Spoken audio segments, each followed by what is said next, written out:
Halo teman-teman, di video kali ini saya akan membahas mengenai transfer pricing.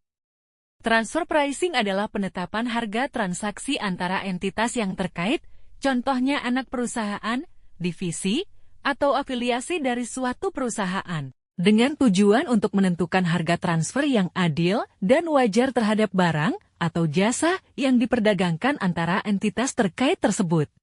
Tujuan transaksi transfer pricing 1. Pengoptimalan atas penghasilan global setelah dipotong pajak. 2. Mengupayakan keamanan posisi kompetitif.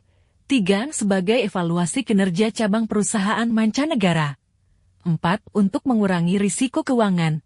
5. Membantu mengatur arus kas pada cabang perusahaan. 6.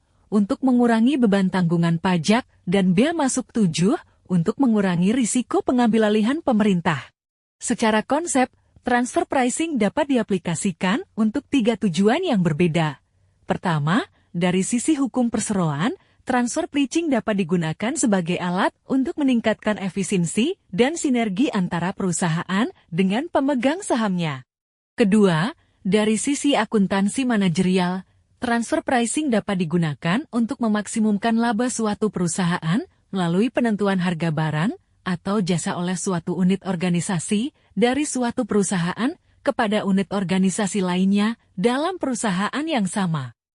Ketiga, yaitu dari perspektif perpajakan, transfer pricing adalah suatu kebijakan harga dalam transaksi yang dilakukan oleh pihak-pihak yang mempunyai hubungan istimewa.